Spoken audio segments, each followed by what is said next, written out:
Hi hello friends, welcome back to my channel. Friends, first question ಹೀಗಿದೆ. ಇದು G ಕೆಗೆ ಸಂಬಂಧಪಟ್ಟಂಥ ಪೇಪರ್ಗೆ ಸಂಬಂಧಿಸಿದಂತೆ ಕೆಲವೊಂದು ಕ್ವಶನ್ಸ್ಗಳನ್ನ ನೋಡ್ತೋಣ. ಸೊ ಇದು ಹಿಸ್ಟ್ರಿ ಮತ್ತು ಸೈನ್ಸ್ಗೆ ಸಂಬಂಧಪಟ್ಟಂತೆ ಆಗಿರ್ಬೋದು, ಆ್ಯಂಡ್ ಸೋಷಿಯಲ್ ಸೈನ್ಸ್ಗೆ ಸಂಬಂಧಪಟ್ಟಂತೆ ಆಗಿರ್ಬೋದು, ಮೆಂಟಲ್ ಎಬಿಲಿಟಿಗೆ ಸಂಬಂಧಪಟ್ಟಂತೆ ಆಗಿರ್ಬೋದು. ಸೊ ಇದು ಒಂದು ಹಳೆ ಕ್ವಶನ್ ಪೇಪರ್ ಅಂತಲೇ ಹೇಳ್ಬಹುದಾಗುತ್ತೆ. ಸೊ ಇದು RRBಗೆ ಮತ್ತು ಏನು KPSC group A, B and Cಗೆ ಸಂಬಂಧಪಟ್ಟಂತೆ ಆಗಿರ್ಬೋದು, ಮತ್ತು ಭೂಮ್ ಸರ್ವೆಗೆ ಸಂಬಂಧಪಟ್ಟಂತೆ ಲ್ಯಾಂಡ್ ಸರ್ವೆಗೆ ಏನು ಕಾಲ್ ಆಗಿದೆಯೋ ಸೊ ಅದಕ್ಕೆ ಸಂಬಂಧಪಟ್ಟಂತೆ ಯೂಸ್ ಆಗ್ತಕ್ಕಂಥ ಒಂದು ಕಂಟೆಂಟ್ ಅಂತಲೇ ಹೇಳ್ಬಹುದಾಗಿರುತ್ತೆ. ಸೊ ಫಸ್ಟ್ ಕ್ವಶನ್ ಹೀಗಿದೆ: ಗಾಂಧೀಜಿಯವರು ನಿಧನ ಹೊಂದಿದಾಗ ನಮ್ಮ ಜೀವನದಿಂದ ಬೆಳಕು ಹಾರಿ ಹೋಯಿತು, ಹಮಾರಿ ಜಿಂದಗಿ ಸೆ ರೋಶ್ನಿ ಚಲಿ ಗಯಿ ಎಂದವರು ಯಾರು?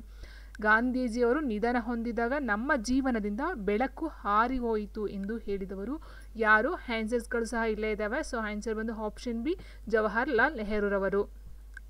ಆ್ಯಂಡ್ ನೆಕ್ಸ್ಟ್ ಕ್ವಶನ್ ಹೀಗಿದೆ: ಒಂದು ಆಯತಾಕಾರದ ಮೈದಾನದ ಅಗಲವು ಅದರ ಉದ್ದದ 60ರಷ್ಟಿದೆ. ಆ ಮೈದಾನದ ಸುತ್ತಳತೆ 800 ಮೀಟರ್ ಆದರೆ ಆ ಮೈದಾನದ ವಿಸ್ತೀರ್ಣ ಎಷ್ಟು ಅಂತ ಕೊಟ್ಟಿದ್ದಾರೆ. ಸೊ ಫಸ್ಟ್ಗೆ ನಾವು ಇಲ್ಲಿ ಮೈದಾನದ ವಿಸ್ತೀರ್ಣ ಕಂಡುಹಿಡ್ಕೋಬೇಕಂತ ಹೇಳಿದ್ರೆ ಅದಕ್ಕೆ ಸಂಬಂಧಪಟ್ಟಂತೆ ನಾವು ಅದು ಫಾರ್ಮುಲಾ ಏನಿರುತ್ತೋ ಅದನ್ನು ನೋಡಬೇಕಾಗುತ್ತೆ. ಸೊ ಮೈದಾನದ ವಿಸ್ತೀರ್ಣದ ಫಾರ್ಮುಲಾ ಬಂದು ಉದ್ದ ಇಂಟು ಅಗಲ ಆಗಿರ್ತಕ್ಕಂಥದ್ದು. ಉದ್ದ ಇಂಟು ಅಗಲ ಆದರೆ ನಮಗೆ ಏನು ಗೊತ್ತಾಗಿರಬೇಕು? ಉದ್ದ ಮತ್ತು ಅಗಲ ಗೊತ್ತಿರಬೇಕು. ಆದರೆ ಇಲ್ಲಿ ಅಗಲವು ಅದರ ಉದ್ದದ 60ರಷ್ಟಿದೆ ಅಂತ ಕೊಟ್ಟಿದ್ದಾರೆ. ಸೊ ಫಸ್ಟ್ ನಾವು ಏನು ಮಾಡಬೇಕಾಗುತ್ತೆ? ಒಂದು ಆಯತನ ರಚನೆಯನ್ನು ಮಾಡಿಕೊಂಡ್ರೆ ಮೈದಾನದ ಅಗಲವು ಅದರ ಉದ್ದದ 60ರಷ್ಟಿದೆ ಅಂತ ಕೊಟ್ಟಿದ್ದಾರೆ. ಸೊ ಉದ್ದ ಎಷ್ಟು, ಅಗಲ ಎಷ್ಟು ಅಂತ ನಮಗೆ ಗೊತ್ತಿಲ್ಲ ಸ್ಪೆಸಿಫಿಕ್ ಆಗಿ. ಸೊ ನೋಡಿ, ನಾವು ನೋಡ್ತಾ ಹೋದಾಗ ಉದ್ದದ 60ರಷ್ಟಿ ಅಂತ ನೋಡ್ತಾ ಹೋದರೆ ನೋಡಿ ಈ ರೀತಿ ನಾವು ಮಾಡ್ಕೊಳ್ಬೇಕಾಗುತ್ತೆ. ಮೈದಾನದ ಉದ್ದ ಎಷ್ಟು ಅಂತ ಗೊತ್ತಿಲ್ಲ. ಸೊ ಅದು ಯಾವುದಾರ ಒಂದು A, B, C, L, I ಏನಾದ್ರು ತೊಗೊಳ್ಳಿ, ನೀವು ಇಷ್ಟ ಬಂದಾಗ ತೊಗೊಳ್ಬಹುದು. ಅವಾಗ ಏನಾಗುತ್ತೆ? ಅಗಲ ಅಂತ ಹೇಳಿದಾಗ ನಮಗೆ 60% ಅಂತ ಕೊಟ್ಟಿದ್ರವ. ಸೊ 60% ನಾವು ಯಾವ ರೀತಿ ಬರ್ಕೊಳ್ಬಹುದು ಅಂತ ಹೇಳಿದ್ರೆ 60/100 ಅಂತ ಬರ್ಕೊಳ್ಬಹುದು. ಈ ರೀತಿ ಬರ್ಕೊಳ್ಬೋದು. ಇಂಟು L, ಇದು ಬಂದು ಅಗಲ ಆಯಿತು. 3/5 L ಅಗಲ ಆಗುತ್ತೆ, ಉದ್ದ ಬಂದು L ಆಗಿರುತ್ತೆ. ಆ್ಯಂಡ್ ಮೈದಾನ ಸುತ್ತಳತೆ ಕೊಟ್ಟಿದ್ದಾರೆ 800 ಮೀಟರ್ ಅಂತ. ಸೊ ಉದ್ದದ ಒಂದು ಮೈದಾನ ಸುತ್ತಳತೆ ಫಾರ್ಮುಲಾ ಬಂದು 2 × L × H ಅಂತಕ್ಕಂಥದ್ದು ಆಗಿರುತ್ತೆ, ಉದ್ದ ಇಂಟು ಅಗಲ. ಓಕೆ, ಸೊ ಇಲ್ಲಿ ನಮಗೆ ಏನಾಗುತ್ತೆ? L ವ್ಯಾಲ್ಯೂ ಕಂಡುಹಿಡಿದಾಯಿತು. L ವ್ಯಾಲ್ಯೂ ಕಂಡುಹಿಡಿದಾಗ ಏನಾಗುತ್ತೆ? ಉದ್ದ ಮತ್ತು ಅಗಲದ ಒಂದು ವ್ಯಾಲ್ಯೂನು ಸಹ ಗೊತ್ತಾಗ್ತಾ ಹೋಗುತ್ತೆ. ಸೊ ಉದ್ದ ಮತ್ತು ಅಗಲ ಗೊತ್ತಾದಮೇಲೆ ಮೈದಾನದ ವಿಸ್ತೀರ್ಣವನ್ನು ಕಂಡುಹಿಡಿಯಬಹುದು. ಮೈದಾನದ ವಿಸ್ತೀರ್ಣ = ಉದ್ದ ಇಂಟು ಅಗಲ. ಸೊ ಅದಕ್ಕೆ ಅದರ ಒಂದು ವ್ಯಾಲ್ಯೂಸ್ನ ಅಪ್ಲೈ ಮಾಡ್ತಾ ಹೋದರೆ ನಮಗೆ ಆನ್ಸರು ಗೊತ್ತಾಗ್ತಾ ಹೋಗುತ್ತೆ. ಸೊ ಇಲ್ಲಿ ಬಂದು ಆನ್ಸರ್ 37,500 ಚದರ ಮೀಟರ್ ಆಗ್ತಕ್ಕಂಥದ್ದು. ಸೊ ಆನ್ಸರು ಹಾಗಾಗಿ ಆಪ್ಷನ್ ಬಿ ಆಗಿರುತ್ತೆ. ಸೊ ಇಷ್ಟೇ. ಸೊ ಫಸ್ಟ್ ನಾವು ಅಗಲ ಮತ್ತು ಉದ್ದನ ಕಂಡುಹಿಡ್ಕೋಬೇಕು. ಅದಾದ ನಂತರ ಮೈದಾನದ ವಿಸ್ತೀರ್ಣದ ಫಾರ್ಮುಲಾ ಹಾಕೊಂಡೋದಕ್ಕೆ ಸಬ್ಸ್ಟಿಟ್ಯೂಷನ್ನ ಮಾಡ್ಕೊಳ್ಬೇಕಾಗುತ್ತೆ. ಅದಾದ ನಂತರ ಮತ್ತೊಂದು ಪ್ರಶ್ನೆ ಮೆಂಟಲ್ ಎಬಿಲಿಟಿಗೆ ಸಂಬಂಧಪಟ್ಟಂತೆ. 15 ವರ್ಷಗಳ ನಂತರ ಅವನ 15 ವರ್ಷಗಳ ಹಿಂದಿನ ವಯಸ್ಸಿನ 4ರಷ್ಟಾಗುತ್ತದೆ. ಹಾಗಾದರೆ ಅವನ ಈಗಿನ ವಯಸ್ಸೆಷ್ಟು ಅಂತ ಕೇಳಿದ್ದಾರೆ.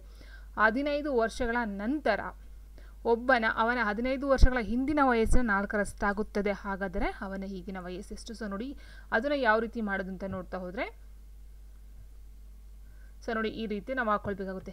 ಒಬ್ಬನ ಈಗಿನ ವಯಸ್ಸು P ಅಂತ ತೊಗೊಂಡ್ರೆ ನೀವೇನಾದರೂ ತೊಗೊಳ್ಬಹುದು. ನಾನು ಹೇಳಿದಾಗೆ ನೀವು ABCD ಯಾವ್ದು ಬೇಕಾದ್ರೂ ತೊಗೊಳ್ಬಹುದಾಗಿರುತ್ತೆ. ಇಲ್ಲಿ P ಅಂತ ತೊಗೊಂಡಿದ್ದಾರೆ.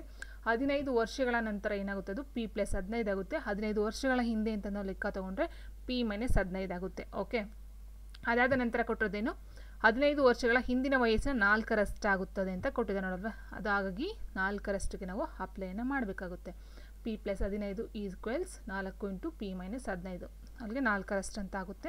ಇಲ್ಲ ಸಿಂಪ್ಲಿಫಿಕೇಷನ್ನ ಮಾಡ್ಕೊಳ್ತಾ ಹೋದಾಗೆ ನಮಗೆ P ವ್ಯಾಲ್ಯೂ ಗೊತ್ತಾಗುತ್ತೆ. ಸೊ P ವ್ಯಾಲ್ಯೂ ಬಂದು 25 ವರ್ಷ ಆಗುತ್ತೆ. ಸೊ ಅದು ಈಗಿನ ವಯಸ್ಸು. P ಈಗಿನ ವಯಸ್ಸಾಗಿರೋದ್ರಿಂದ ಈಗಿನ ಒಂದು ವಯಸ್ಸು ಎಷ್ಟು ಅಂತ ಹೇಳಿದ್ರೆ 25 ವರ್ಷಗಳು ಆಗಿರುತ್ತೆ. ಸೊ ನಿಮಗೆ ಇಲ್ಲಿ ಗೊತ್ತಿರಬೇಕಂತ ಹೇಳಿದ್ರೆ ಮ್ಯಾಥ್ಸಲ್ಲಿ ನೀವು ಸಿಂಪ್ಲಿಫಿಕೇಷನ್ ಮಾಡೋದಾಗಿರ್ಬೋದು, ಕೂಡೋದು, ಕಲಿಯೋದು, ಬಾಗ್ಸೋದಾಗಿರ್ಬೋದು, ಅಥವಾ ಭಿನ್ನರಾಶಿಯನ್ನು ಬಿಡಿಸ್ತಕ್ಕಂಥದ್ದಾಗಿರ್ಬೋದು, ಇದೆಲ್ಲ ಚೆನ್ನಾಗಿ ಗೊತ್ತಿರಬೇಕಾಗಿರುತ್ತೆ. ಸಾರಿ, ಆನ್ಸರ್ ಆಪ್ಷನ್ ಡಿ 25. 15 ಅಲ್ಲ, 25. ಆ್ಯಂಡ್ ನೆಕ್ಸ್ಟ್ ಮುಂದಿನ ಪ್ರಶ್ನೆ ಹೀಗಿದೆ: ರೂ 1ರ ನಾಣ್ಯವನ್ನು ಮೊದಲು ಮಾಡಿದ್ದು ಯಾವಾಗ? 1542, 1601, 1809, 1677 ಅಂತ ಕೊಟ್ಟಿದ್ದಾರೆ. 1 ರೂಪಾಯಿದ ನಾಣ್ಯವನ್ನು ಮೊದಲು ಮಾಡಿದ್ದು ಯಾವಾಗ ಅಂತ ಹೇಳಿದ್ರೆ ಆಪ್ಷನ್ ಡಿ 1677.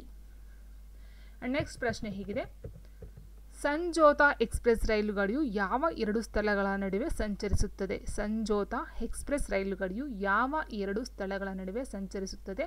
ಆನ್ಸರ್ ಬಂದು ಆಪ್ಷನ್ ಡಿ, ಅತ್ತಾರಿ ಮತ್ತು ಅಮೃತಸರ. ಮುಂದಿನ ಪ್ರಶ್ನೆ ಹೀಗಿದೆ, ಧ್ರುವ ಪ್ರದೇಶಗಳಲ್ಲಿ ವೇಗವಾಗಿ ಬೀಸುವ ತಣ್ಣನೆಯ ಬಿರುಗಾಳಿಯನ್ನು ಏನೆನ್ನುವರು?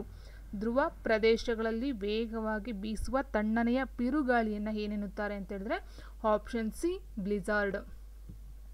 ಆ್ಯಂಡ್ ನೆಕ್ಸ್ಟ್ ಬಂದು ಸುಣ್ಣದ ಕಲ್ಲು ಒಂದು ಪದರು ಶಿಲೆ ಆಗಿರುತ್ತದೆ. ಆಪ್ಷನ್ ಸಿ ಪದರು ಶಿಲೆ. ಸೊ 3 ಏನು ಬರುತ್ತೋ ಅಗ್ನಿಶಿಲೆ, ರೂಪಾಂತರ ಶಿಲೆ ಮತ್ತು ಪದರು ಶಿಲೆ. ಸೊ ಅಲ್ಲಿ ಪದರು ಶಿಲೆ ಸುಣ್ಣದ ಕಲ್ಲಾಗಿರುತ್ತೆ. ಅಗ್ನಿಶಿಲೆ ಮೇನ್ ಟಾಪಿಕ್ ಬರುತ್ತೆ. ಸೊ ಅಗ್ನಿಶಿಲೆಯನ್ನು ರೂಪಾಂತರ ಶಿಲೆಯಾಗಿ ಕನ್ವರ್ಟ್ ಮಾಡ್ತಕ್ಕಂಥದ್ದು. ಆ್ಯಂಡ್ ಪದರು ಶಿಲೆ ಬಂದು ಸುಣ್ಣದ ಕಲ್ಲು.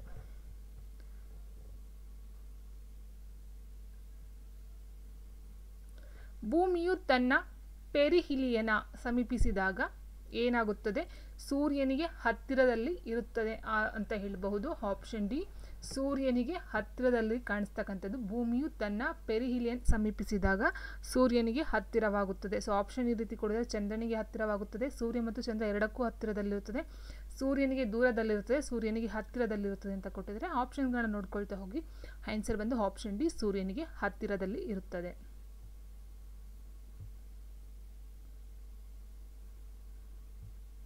ಆ್ಯಂಡ್ ನೆಕ್ಸ್ಟ್ ಬಂದು ಭಾರತದ ನಿರ್ಧರಿತ ಕಾಲಮಾನವು ಗ್ರೀನ್ ವಿಚ್ ನಿರ್ಧರಿತ ಕಾಲಮಾನಕ್ಕಿಂತ ಎಷ್ಟು ಮುಂದಿದೆ? ಭಾರತದ ನಿರ್ಧರಿತ ಕಾಲಮಾನವು ಗ್ರೀನ್ ವಿಚ್ ನಿರ್ಧರಿತ ಕಾಲಮಾನಕ್ಕಿಂತ ಎಷ್ಟು ಮುಂದಿದೆ? ಆನ್ಸರು ಆಪ್ಷನ್ ಸಿ 5.5 ಗಂಟೆ. ಆ್ಯಂಡ್ ನೆಕ್ಸ್ಟ್ ಬಂದು ಮಾನ್ಸೂನ್ ಮಾರುತಗಳ ದೇಶವು ದಟ್ಟವಾಗಿ ಕೃಷಿ ಉಷ್ಣವಲಯದ ಹಸಿರು ಅರಣ್ಯಗಳನ್ನು ಹೊಂದಿದೆ. ಆಪ್ಷನ್ ಸಿ ಆಗಿರುತ್ತೆ. ಆ್ಯಂಡ್ ನೆಕ್ಸ್ಟ್ ಪ್ರಶ್ನೆ ಹೀಗಿದೆ, ಈ ಕೆಳಗಿನಲ್ಲಿ ಯಾವುದು ಮಣ್ಣಿನ ಸಂರಕ್ಷಣಾ ವಿಧಾನವಲ್ಲ? ಈ ಕೆಳಗಿನಲ್ಲಿ ಯಾವುದು ಮಣ್ಣಿನ ಸಂರಕ್ಷಣಾ ವಿಧಾನವಲ್ಲ? ಆನ್ಸರ್ ಬಂದು ಆಪ್ಷನ್ ಸಿ ಅತಿಯಾದ ಮೇಯಿಸುವಿಕೆ.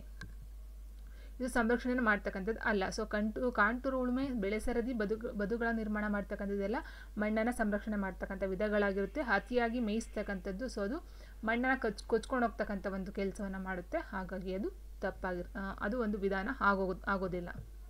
ಆ್ಯಂಡ್ ನೆಕ್ಸ್ಟ್ ಬಂದು ಈ ಕೆಳಗಿನ ಯಾವ ಅರಣ್ಯದಲ್ಲಿ ಮೆದು ಮರ ಮತ್ತು ಗಟ್ಟಿ ಮರಗಳೆರಡರ ಮರಗಳು ಬೆಳೆಯುತ್ತವೆ? ಸಾಫ್ಟ್ವುಡ್ ಮತ್ತು ಹಾರ್ಡ್ವುಡ್ ಯಾವ ಒಂದು ಅರಣ್ಯಗಳಲ್ಲಿ ಕಂಡುಬರುತ್ತೆ ಅಂತ ಅವ್ರು ಕೇಳಿರೋದು. ಸೊ ಇದು ಬಂದು ಆನ್ಸರ್ ಎ ಸಮಶೀತೋಷ್ಣ ವಲಯದ ನಿತ್ಯ ಹರಿದ್ವರ್ಣ ಕಾಡುಗಳಲ್ಲಿ ಕಂಡು ಬರ್ತಕ್ಕಂಥದ್ದು. ನೆಕ್ಸ್ಟ್ ಬಂದು ಪ್ರೈರಿ ಹುಲ್ಲುಗಾವಲುಗಳು ಕಂಡುಬರುವುದು ಎಲ್ಲಿ ಅಂತ ಕೇಳಿದರೆ ಪ್ರೈರಿ ಹುಲ್ಲುಗಾವಲು ಎಲ್ಲಿ ಕಂಡುಬರುತ್ತೆ? ಪ್ರೈರಿ ಕಂಡು ಬರ್ತಕ್ಕಂಥದ್ದು USA ನಲ್ಲಿ. ಆ್ಯಂಡ್ ನೆಕ್ಸ್ಟು ದಕ್ಷಿಣ ಆಫ್ರಿಕಾದಲ್ಲಿ ಮೇಯ್ನಾಗಿ ಕಂಡು ಬರ್ತಕ್ಕಂಥದ್ದು ವೈಲ್ಡ್ ಮತ್ತು ಬುಷ್ ವೆಲ್ಡ್ ಅಂತಕ್ಕಂಥದ್ದು 2 ದಕ್ಷಿಣ ಆಫ್ರಿಕಾದಲ್ಲಿ ಕಂಡು ಬರ್ತಕ್ಕಂಥದ್ದು. ಈ ಒಂದು ಪ್ರೈರಿ ಹುಲ್ಲುಗಾವಲು ಅಂತಕ್ಕಂಥದ್ದು ಸಮಶೀತೋಷ್ಣ ವಲಯದ ಹುಲ್ಲುಗಾವಲಾಗಿರುತ್ತೆ. ಸೊ 2 ಥರ ಬರುತ್ತೆ, ಉಷ್ಣವಲಯ ಮತ್ತು ಸಮಶೀತೋಷ್ಣ ವಲಯ ಅಂತ.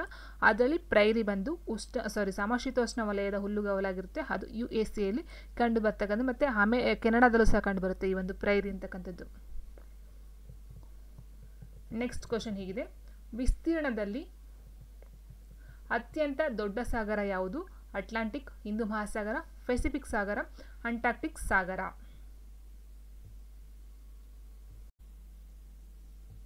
ಸೊ ಆನ್ಸರ್ ಬಂದು ಪೆಸಿಫಿಕ್ ಸಾಗರ ಆಗಿರುತ್ತೆ. ಸೊ ಪೆಸಿಫಿಕ್ ಬಂದು ಮೊದಲನೇ ಒಂದು ದೊಡ್ಡ ಸಾಗರ ಆಗಿರ್ತಕ್ಕಂಥದ್ದು. ಅದಾದ ನಂತರ ಬಂದು ಅಂಟಾರ್ಕ್ಟಿಕ್ ಬಂದು 2ನೇದು.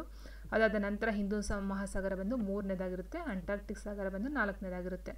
ಸೊ ಇಲ್ಲಿ ಈ ಒಂದು ಏನು ಪೆಸಿಫಿಕ್ ಸಾಗರ ಇದೆಯೋ ಇದು ಬಂದು 55,57,000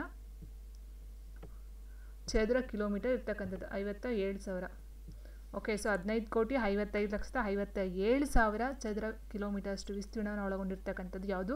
ಪೆಸಿಫಿಕ್ ಸಾಗರ. ಅದೇ ತುಂಬ ದೊಡ್ಡದಾದಂಥ ಒಂದು ಸಾಗರ ಆಗಿರುತ್ತೆ. ಅದಾದ ನಂತರ ಬರ್ತಕ್ಕಂಥ ಅಟ್ಲಾಂಟಿಕ್ಕು, ಅದಾದ ನಂತರ ಹಿಂದೂ ಮಹಾಸಾಗರ, ಅದಾದ ನಂತರ ಅಂಟಾರ್ಕ್ಟಿಕಾ ಸಾಗರ. ಸೊ ಅಂಟಾರ್ಕ್ಟಿಕಾ ಸಾಗರಕ್ಕಿಂತ ಇನ್ನೂ ತುಂಬ ಬರ್ತವೆ. ಸದರ್ನ್ ಓಷನ್ನು, ಆರ್ಕ್ಟಿಕ್ ಸಾಗರ, ಮೆಡಿಟೇರಿಯನು, ಕೆರಿಬಿಯನು ಈ ಥರ ಎಲ್ಲ ತುಂಬ ಬರ್ತಕ್ಕಂಥದ್ದಾಗಿರುತ್ತೆ.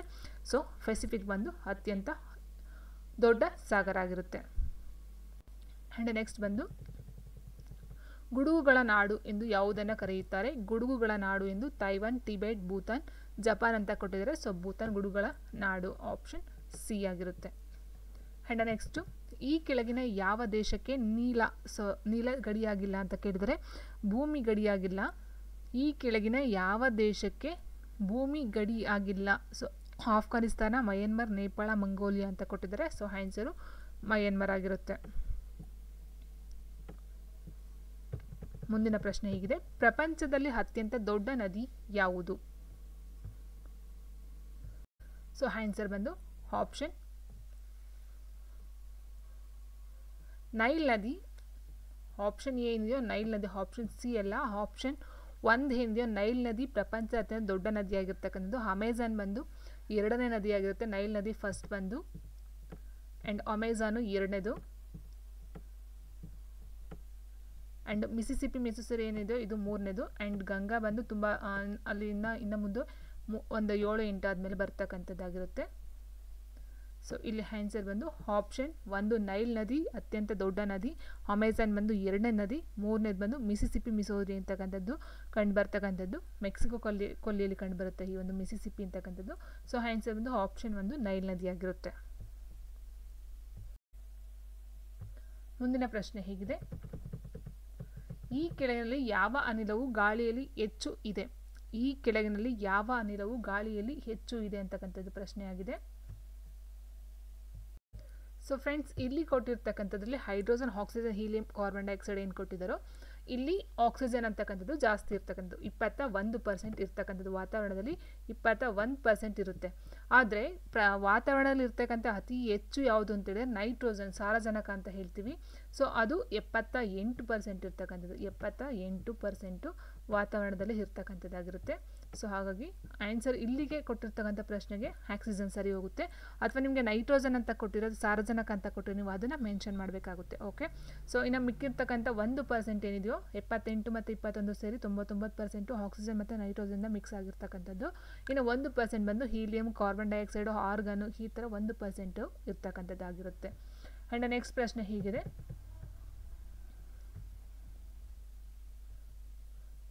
ಈ ಕೆಳಗಿನಲ್ಲಿ ಪ್ಲಾಸ್ಟಿಕ್ ತಯಾರಿಕೆಗೆ ಬಳಸುವ ಅನಿಲ ಯಾವುದು ಅಂತ ಕೇಳಿದರೆ. ಸೊ ಆನ್ಸರ್ ಬಂದು ಆಪ್ಷನ್ ಡಿ ಈಥಲೀನ್ ಆಗಿರ್ತಕ್ಕಂಥದ್ದು, ಆಪ್ಷನ್ ಡಿ.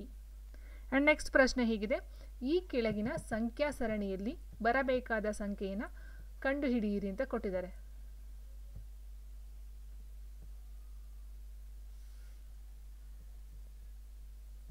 ಈ ಕೆಳಗಿನ ಸಂಖ್ಯಾ ಸರಣಿಯಲ್ಲಿ ಬರಬೇಕಾದ ಸಂಖ್ಯೆಯನ್ನು ಕಂಡುಹಿಡಿಯಿರಿ. 4, 7, 12, 19, 28 ಅಂತ ಕೊಟ್ಟಿದ್ದಾರೆ. ಮುಂದೆ ಬರ್ತಕ್ಕಂಥದ್ದು ಯಾವುದಂತ ನೋಡ್ತಾ ಹೋದರೆ ನೋಡಿ ಇಲ್ಲಿದೆ ಈ ರೀತಿ 4, 7, 12, 19, 28, 39 ಏನು ಕೊಟ್ಟಿದ್ದಾರೋ ಸೊ ಅಲ್ಲೆಲ್ಲ ಬಂದಿರತಕ್ಕಂಥದ್ದು ಏನು ಈ ಒಂದು ಬೆಸ ಸಂಖ್ಯೆಗಳು ಅಂತ ಹೇಳ್ತೀವಿ. 3, 5, 7, 9 ಅನ್ನೋದನ್ನು ಕೂಡಿಸ್ಕೊ ಬಂದಿದ್ದಾರೆ, ಬೆಸ ಸಂಖ್ಯೆಯನ್ನು ಆ್ಯಡ್ ಮಾಡ್ತಾ ಬಂದಿದ್ದಾರೆ. ಸೊ 28ಕ್ಕೆ 11 ಕೊಡಿದ್ರೆ 39, ಹಾಗಾಗಿ ಆನ್ಸರ್ ಯಾವುದು 39 ಆಗಿರ್ತಕ್ಕಂಥದ್ದು, ಆಪ್ಷನ್ ಸಿ. ಆ್ಯಂಡ್ ನೆಕ್ಸ್ಟ್ ಬಂದು ಈ ಕೆಳಗಿನ ಸಂಖ್ಯಾ ಸರಣಿಯಲ್ಲಿ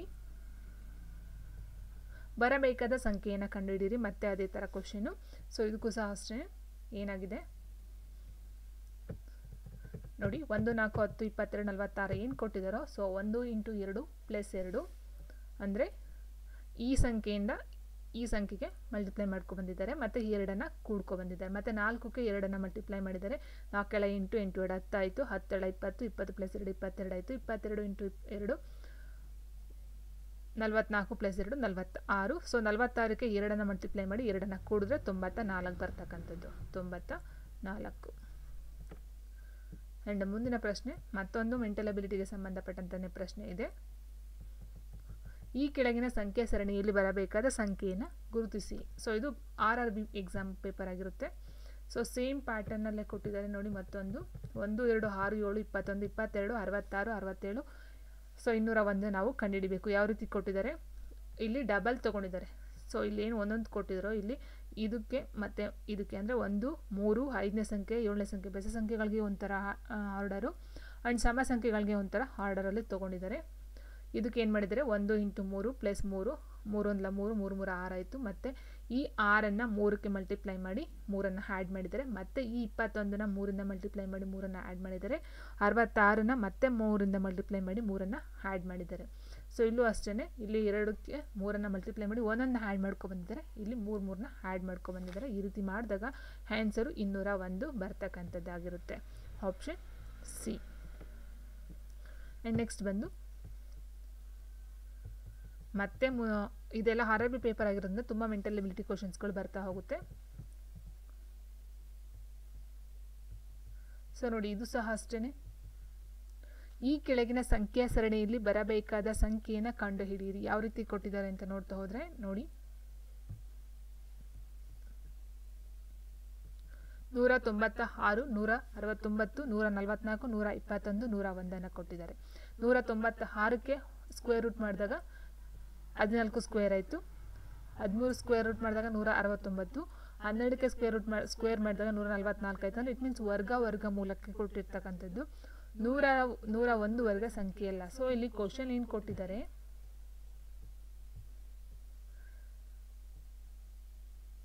ಈ ಕೆಳಗಿನ ಸಂಖ್ಯಾ ಸರಣಿಯಲ್ಲಿ ಬರಬೇಕಾದ ಸಂಖ್ಯೆಯನ್ನು ಕಂಡುಹಿಡಿಯಿರಿ ಅಂತ ಕೊಟ್ಟಿದ್ದಾರೆ. ಆದರೆ ಸಂಖ್ಯಾ ಸರಣಿಯಲ್ಲಿ ಬರಬೇಕಾದ ಸಂಖ್ಯೆ ಅಲ್ಲ. ಸೊ ಇದು ತಪ್ಪಾಗಿರ್ತಕ್ಕಂಥದ್ದು.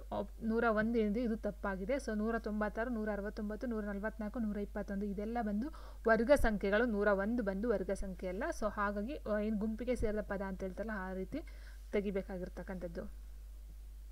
ಆ್ಯಂಡ್ ನೆಕ್ಸ್ಟ್ ಬಂದು 6, 15, 35, 77, 165, 221 ಕೊಟ್ಟಿದ್ದಾರೆ. ಸೊ ಇಲ್ಲಿ ಇರ್ತಕ್ಕಂಥ ಒಂದು ಇದು ಏನಂತ ಹೇಳಿದ್ರೆ ಟ್ರಿಕ್ಕು ನೋಡಿ, ಸೇಮ್ ಅದೇ ರೀತಿ ಎರಡನ್ನ ಮಲ್ಟಿಪ್ಲೈ ಮಾಡೋರೆ, ಅದಕ್ಕೆ 3, 5, 7, 9, 9 ಕೂಡ್ತಾ ಹೋಗಿದ್ದಾರೆ.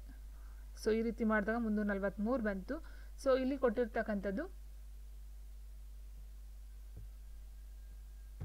343.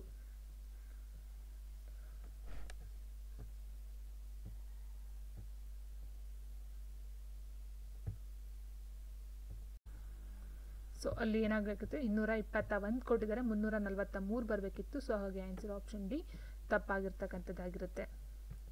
ಆ್ಯಂಡ್ ನೆಕ್ಸ್ಟ್ ಬಂದು ಮತ್ತೊಂದು ಮೆಂಟಲ್ ಎಬಿಲಿಟಿಗೆ ಸಂಬಂಧಪಟ್ಟಂಥ ಕ್ವಶನ್ನು. ಸೊ ಇದು ಮುಂದಿನ ಪ್ರಶ್ನೆ ಹೇಗಿದೆ, ಅತ್ಯಂತ ಸೂಕ್ತವಾದ ಉತ್ತರವನ್ನು ಕಂಡುಹಿಡಿಯಿರಿ. ಮರವು ಯಾವಾಗಲೂ ಇದನ್ನು ಹೊಂದಿರುತ್ತದೆ ಅಂತ ಕೊಟ್ಟಿದ್ದಾರೆ. ರೆಂಬೆಗಳು, ಎಲೆಗಳು, ಹಣ್ಣು, ಬೇರು. ಸೊ ಮರ ಅಂತ ಹೇಳಿದಾಗ ಎಲ್ಲನೂ ಸಹ ಹೊಂದಿರುತ್ತೆ. ಆದರೆ ಇದರಲ್ಲಿ ಇಂಪಾರ್ಟೆನ್ಸ್ ಯಾವುದಂತ ಹೇಳಿದ್ರೆ ಆಪ್ಷನ್ ಡಿ ಬೇರು. ಬೇರಿಲ್ಲದೆ ಮರ ಇರೋದಕ್ಕೆ ಸಾಧ್ಯನೇ ಇಲ್ಲ. ಆ್ಯಂಡ್ ನೆಕ್ಸ್ಟು ಅತ್ಯಂತ ಸೂಕ್ತವಾದ ಉತ್ತರವನ್ನು ಕಂಡುಹಿಡಿಯಿರಿ. ಪರ್ವತವು ಯಾವಾಗಲೂ ಇದನ್ನು ಹೊಂದಿರುತ್ತದೆ. ಕಲ್ಲು, ಶಿಖರ, ಹಿಮ, ಸೀಳು ಅಂತ ಕೊಟ್ಟಿದ್ದಾರೆ.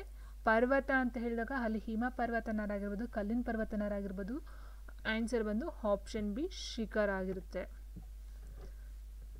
ನೆಕ್ಸ್ಟು ಈ ಕೆಳಗಿನ ಗುಂಪಿಗೆ ಸೇರಿದ ಪದವನ್ನು ಕಂಡುಹಿಡಿಯಿರಿ. ಸರೋವರ, ಕೆರೆ, ಸೇತುವೆ, ಪುಸ್ತಕ. ಸರೋವರ, ಕೆರೆ, ಸೇತುವೆ, ಪುಸ್ತಕ. ಸೊ ಪುಸ್ತಕ ಬರುತ್ತೆ. ಯಾಕೆ ಅಂತಂದರೆ ಸರೋವರ, ಕೆರೆ, ಸೇತುವೆ ಎಲ್ಲ ನೀರಿಗೆ ಸಂಬಂಧಪಟ್ಟಂಥ ಒಂದು ಇದಾಗಿರುತ್ತೆ. ಡಿ ಪುಸ್ತಕ ಬಂದು ಅದರಿಂದ ಹೊರತಾಗಿರುತ್ತೆ.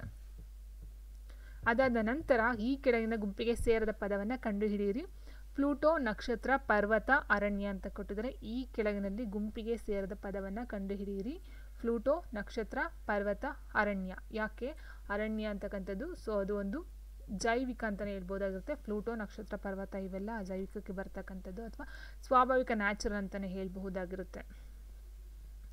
ಆ್ಯಂಡ್ ನೆಕ್ಸ್ಟ್ ಬಂದು ಈ ಕೆಳಗಿನಲ್ಲಿ ಗುಂಪಿಗೆ ಸೇರಿದ ಪದವನ್ನು ಕಂಡುಹಿಡಿಯಿರಿ ಅಂತ ಹೇಳಿದರೆ, ಈ ಕೆಳಗಿನಲ್ಲಿ ಗುಂಪಿಗೆ ಸೇರಿದ ಪದವನ್ನು ಕಂಡುಹಿಡಿಯಿರಿ. ಜನವರಿ, ಫೆಬ್ರವರಿ, ಏಪ್ರಿಲ್, ಆಗಸ್ಟ್. ಯಾಕೆ ಅಂತ ಹೇಳಿದರೆ ಜನವರಿ, ಏಪ್ರಿಲ್, ಆಗಸ್ಟ್ ಎಲ್ಲ ಬರ್ತಕ್ಕಂಥದ್ದು 31 ದಿನಗಳು. ಫೆಬ್ರವರಿ ಬಂದು 28 ಅಥವಾ 29 ದಿನಗಳು ಬರುತ್ತೆ. ಹಾಗಾಗಿ ಫೆಬ್ರವರಿನ ತೆಗಿತಾರೆ. ಆ್ಯಂಡ್ ಅದಾದ ನಂತರ ಮುಂದಿನ ಪ್ರಶ್ನೆ